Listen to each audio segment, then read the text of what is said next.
And welcome back to another episode. In this video, I want to go over what I feel is the case against net neutrality. Now, to me, this is a very interesting debate because both the pro and anti-net neutrality advocates, I believe, actually have the same goal, which is the free flow of information over the internet and freedom of speech. What is so interesting, though, is that most people who are pro-net neutrality, and from what I see, they seem to be in the majority, just see things differently than I do. So let's kind of explore this issue a little bit. And I'll make my case as to why net neutrality may not be the good thing that you think it is. So just for a basic definition, net neutrality requires internet service providers, or ISPs, that they must treat all data the same. And these are some of the big fears that I've read that people have if we didn't have net neutrality. So, for example, let's say the New York Times publishes a negative article on Verizon. So, what's to stop Verizon from slowing down access to that article? This is known as throttling, and is the impairing of access based on content, applications, or services. And net neutrality, as it stands right now, prevents this, or it's against the law. Another example of something that people fear is that without net neutrality, that ISPs might be able to block access to competitors. So what is to prevent, say, CNN from making a deal with Verizon or another big ISP saying you're only going to show our news and you're not going to be able to access internet websites or smaller websites or Fox News or whoever you want to do? This is known as blocking. And again, it's where ISPs could prevent access to legal content, application, or services. And once again, net neutrality prevents this by law. Another item that people who are for net neutrality are fearful of is that ISPs could charge some companies like Netflix for fast lanes or to have faster internet access. And as net neutrality is all about treating all data the same, net neutrality bans this currently. Another fear that I found that was all the rage and I think went viral was this idea of tiered content, in which without net neutrality, ISPs would begin to split the internet up into packages. And this image from Portugal went viral, where it seems to be indicating that different internet packages only allow you to access certain sites. So if you want to access Facebook, you have to actually pay for Facebook. And it was actually a Democratic congressman who initially tweeted this out and started the viral campaign, I suppose. Now, before we go any further, myself, but also many of the advocates who are in favor of net neutrality, I firmly believe in free markets and I believe in free speech. In my opinion, from my study of this for a long time and how societies work, I believe in decisions being made at the lowest possible level, which means you. That is what I call a bottom-up society, and that's basically the way the Western society, but more particularly sort of the Anglo-American models are organized.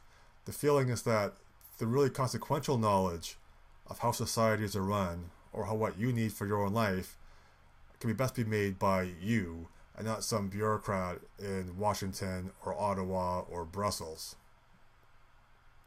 Bottom up. And the reason why I believe in this so firmly is that societies are incredibly complicated, and the experts on top, making the rules, rarely get things right. One essay you might actually want to read, I'll just deviate for a bit, there's an essay by Lawrence Reed, I believe. It was called I Pencil. And basically it kind of goes to describe just how complicated the making of a simple pencil is. And the idea is that if you want to regulate if you read that and don't feel comfortable regulating a pencil because it's so complicated, how can you be comfortable regulating everything else, which is far more complicated, whether it be healthcare systems or the internet or whatnot? Again, people like Dave Cullen and Tim Pool, I have a huge amount of respect for them, and I agree with them on most everything. And I believe their motives are pure. They want what I believe, or what I want, which is an open internet with a free exchange of ideas. But again, we kind of disagree on the net neutrality thing. But I just want to stress once again that ultimately we have the same goals. We're just disagreeing on the best way to pursue those goals. So to begin my case against net neutrality, I'll just make the observation that we accept different amounts of payment for different levels of service in virtually every aspect of society. This is called consumer choice, and I think it's a good thing. So for example, when you go on a plane, I always fly economy because it's cheaper. But if you want to, you can pay much more and go in first class. But now just imagine, for example, that we applied the net neutrality principle to plane tickets. What would happen? If we had to have equal plane tickets, you're going to be paying a lot more for your economy ticket, although it wouldn't really be economy anymore. But it would price it out of most people's price range, including my own. Because the fact of the matter is that those first class tickets often somewhat subsidize the economy class tickets. So different pricing levels make sense in this case. Or same thing with cars. You can pay a lot of money for a Porsche, or you can pay much less money for a Honda Civic. They're still going to perform the same function. They're going to get you from point A to point B. The Porsche, though, maybe is going to do it with more style. So again, if you have a lot of money, you can pay for that privilege. But the Honda Civic still works fine. And the same thing is actually active in this case, and that for most car manufacturers, and they make most of their money on their luxury cars and their trucks. Their sort of entry-level vehicles are really just to get people used to driving with their brand. Honda doesn't make very much money with the Honda Civic. They make money with their higher-end cars. Even mail, even snail mail, which people constantly deride, you can get paid more for different levels of service with your mail. You can go with just a regular mail, and it may take 6 or 7 days for it to reach wherever it's going. Or you can pay more for first class or even overnight if it's really that important. Once again, consumer choice, I think, in all these cases, is a good thing. And that is actually the essence of capitalism and prices. Resources, whether they're the lead that goes, or the steel, the plastic that goes into a car, or bandwidth, they are always limited. And what capitalism does is, through people making choices and the price system, it allows resources to be used most efficiently.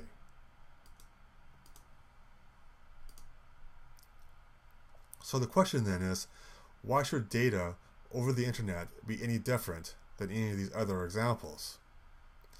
The simple fact of the matter is that all data is not the same, and users do not use the internet in the same fashion. And what's really driving this right now is that more and more people are streaming video over the internet, and this is using up a lot of bandwidth. So for example, Netflix is often using 37% of the total bandwidth in the United States. Right behind it is YouTube at 18%. So why should those providers of content be treated the same as somebody with just a health blog or what have you? I mean, that doesn't really make too much sense. And video is being used more and more.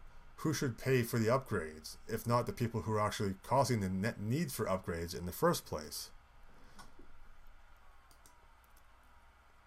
And when you look at what people fear about not having net neutrality, I think what these people are really missing is just how much power you actually have as a consumer with consumer choice. When you are able to make choices based on price, you have power.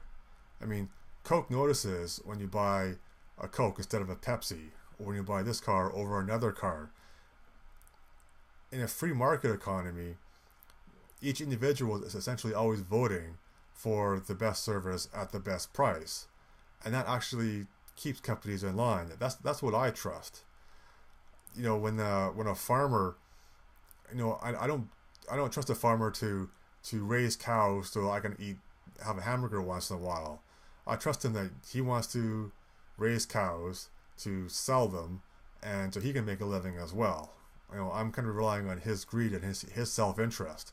I'm not relying on the benevolence of him or some bureaucrat telling him to raise cows. So, the Verizon throttling access to a negative article, let's just think this through for a second. So, if Verizon did try something like that, the cost in terms of bad publicity would be enormous. And what it would essentially be would be the Streisand effect on steroids. People would find out about this and be very interested in that article. It would totally backfire on Verizon, almost instantaneous. And as far as being an ISP, if you're trying to sell your services, as Verizon is, as an ISP, what happens when you get a reputation for throttling access to different articles? I mean, the negatives so outweigh the positives, I just don't see this happening. Now, how about this, actually a similar example of blocking access to competitors, or one of these big conglomerates making a deal with CNN so you can only see CNN for news. Well, again, it's almost the same thing. I mean, for me, I'm going to ignore CNN because I think CNN sucks. I think they're a fake news network. I don't think they do their job very well. So even if you were to promote CNN on the top of a page, of your home page, I would still skip it and find, you know, other news sources like Dave Cullen or Tim Pool. So, but again, who's going to sign up with an ISP who does this? If you know, if you're looking at different ISP providers and one of them says, oh, with ours you can only get CNN, there's no way you're going to sign up for that.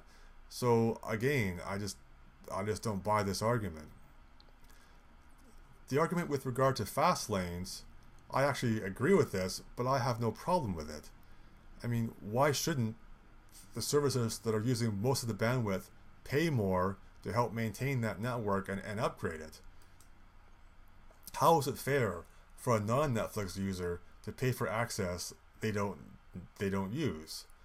And it's the same thing like with your cell phone plans.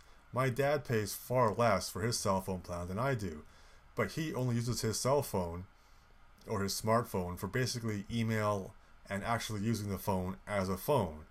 For myself, I have all my apps, I'm using data, etc., etc. So this is why, you know, I am perfectly happy to, you know, pay more for that access or for that data. So if Verizon or whoever was forcing Netflix to pay more because they're using almost 40% of their bandwidth, you know, Netflix may have to increase their cost by $1 or not. But actually, I don't think they would even do that. But I just don't understand why a service that's using most of the bandwidth shouldn't pay more. What it amounts to really is the poor subsidizing the rich, and that's essentially what net neutrality is doing. People who are not heavy users are having to pay more than they otherwise would to pay for the heavy users. And tell me what's fair about that. Also, as far as competition, and this is another argument here, is that, you know, right now they're not that maybe you only have access to one or two ISPs, but typically, if you want more competition in a market, you want less regulation so new competitors can easily enter a market. So if I was to start up my own ISP, maybe I would want to set up a bargain basement ISP where you pay a very low rate, but it's intended only for people who use basic internet and email. So like if you want Netflix, like I don't offer Netflix, maybe I even ban Netflix from being used. Is that a bad thing? Well, again, it would be your choice, because maybe my ISP I'm only going to charge you $10 a month for my bargain basement ISP versus Verizon with all the bells and whistles where you're paying substantially more. Now, the Portugal example, which I know before it basically gone viral, this is a prime example of fake news. What it was actually showing you there was different choices of data plans for your phone. So it's kind of what I've already been saying, that if you wanted to pay, a small amount for a light user like my dad, you could do that. If you wanted to pay a whole bunch for a great deal more data with no restrictions, you can do that as well. But what the Portugal company was offering was, if you know you're a heavy YouTube user or a heavy Facebook user, and that's where all your data is going, you get one of those kind of middle of the road plans to pay for that without buying a whole bunch of more expensive data. So once again, the Portugal example was just simply showing you choice, and I just don't see what's wrong with that. And I've already touched on this a bit, but the problem of there being not enough ISPs, when you allow freedom, or I should say the free market to set prices, this is going to make it easier for new ISPs to enter the market. So I can have my example of ISPs that only specialize in low bandwidth, for example. And you also need to take into consideration how the FCC has killed ISPs in the past. When the FCC puts down these huge regulations at any one time, it can have devastating effects on on the companies, on the ISPs. And I've got a link below to a Stefan Molyneux video where he kind of shows how at one point the FCC made some regulations that actually helped ISPs, and the number of ISPs in America exploded. But then he made a couple of changes, and almost overnight 75% of the ISPs were wiped out. And that's what happens, with regulation. So I think the answer is less regulation, not more, particularly in the form of net neutrality. Also, just thinking about when you have a whole bunch of regulations, the thing that regulation does to a new company is it puts additional burdens on them and makes it more difficult for them to enter the market. So a regulatory framework like net neutrality is potentially going to prevent smaller competitors, upstarts, from even entering the market. Another example, actually, that I'll just mention that was in the Stefan Molyneux video was that if you go back to the very beginning of the FCC, when people had antennas to get their TV signals, initially the FCC at that time actually opposed the spread of cable and cable vision because it was going to provide basically a two-tiered TV viewing experience, and the FCC actually fought cable. So that was kind of the net neutrality debate of that time. You don't know how the market's going to change, what new technologies are going to come in, and the regulations you impose are typically to deal with problems that maybe don't even exist or existed in the past. Lastly is the free speech issue, and it seems to be that people who are in favor of net neutrality view it as positive for free speech, but I'm just not sure I see it that way either. So we already know that some of the big social media proponents of net neutrality, such as Google, Facebook, YouTube, and Twitter, are not friends of free speech. They have been banning people from their platforms for a long time. So I don't trust these guys. Now, I actually have much more faith in ISPs to act as another pressure point for free speech. So, for example, perhaps you sign up for an ISP and you say, okay, I want the social media package. I want Facebook, I want Twitter. But then Twitter and Facebook start behaving like Twitter and Facebook and start banning different speakers that you like, or banning voices that you like. You then have another option now, besides complaining to Twitter and Facebook, and where they're likely just to ignore you, but you can also go to their ISP and say, hey, look, I'm enjoying Twitter on your service, but look, this is what Twitter's doing. If they don't change their act, I'm going to stop using Twitter on your ISP, and I'm going to go to a simpler plan. this is not a panacea. I know it's not perfect, but real life is never perfect. It's always a bit messy. But when you have the power of the dollar and you can choose your ISP, you can choose ISPs that are potentially going to stand up for free speech. Because all they want, they're not in the, they want people to be on their networks. And I could see ISPs actually being an ally as far as fighting the censorship that right now is rampant on the big Facebook, YouTube, and Twitter. Again, I say it's not perfect, but we already know social media guys are not on the board of the free speech bandwagon. I actually have more faith in the ISPs. Yeah, but they could put pressure on potentially on social media, and apparently they've even made announcement that they're really hard on for free speech. Doesn't mean you can totally trust it, but it's something to consider. Finally, the Net Neutrality Act that everybody's arguing about was only enacted in 2015. And my question always was, even back then, was where was the pressing need?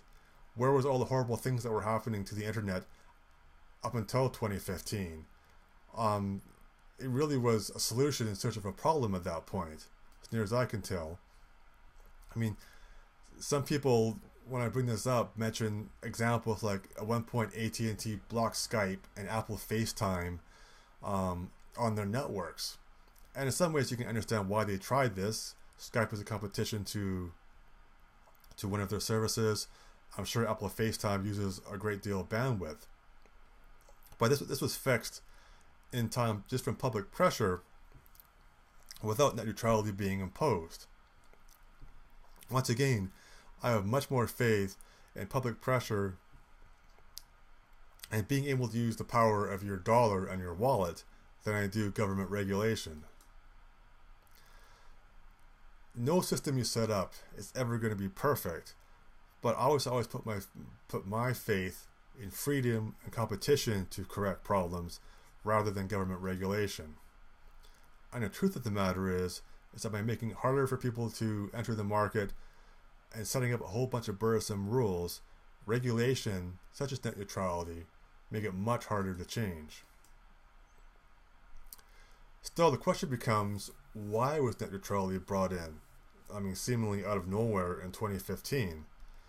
And to me, what I fear is that I really believe this is the camel's nose into the tent, which is going to allow the government to regulate the internet. And that net neutrality, it's really just a pleasant Trojan horse that is allowing the government to kind of get its paws on the net in the same way in the past when they tried to enforce the fairness doctrine on radio or television, etc., etc. And that's why I take real pause when I say how many anti-free speech politicians are basically for net neutrality, and I think that should give you pause. Once again, though, ultimately there's never any one right answer. You must always be vigilant, but I would always say with prices, you have some power, and that gives you choice, and you should use that choice. And it's a choice I don't want taken away from me. So in my opinion, the market is dynamic, and I put trust in the free market to protect freedoms, not top-down government regulation, which is what net neutrality is all about. So hence, that's why I tend to be opposed to the idea of net neutrality, and why I will not shed any tears if they actually do gut it or take it away. But what do you think? I know I think I'm in the minority on this right now, because I've seen all the memes and people writing petitions to try and save net neutrality. So by all means, tell me where I'm wrong. Like I say again, I've read and listened to a lot of people who are pro net neutrality, and I respect all of them. I understand where they're coming from, and like I said at the beginning, I think we have the same goals. But I think when you dig down a bit and you look at how things are actually likely to work and why these things are being done, net neutrality is actually a negative by far to freedom and freedom of speech, and it's not a positive. But once again, I'd like to hear your thoughts in the comments section. And that's it for now, so until next time.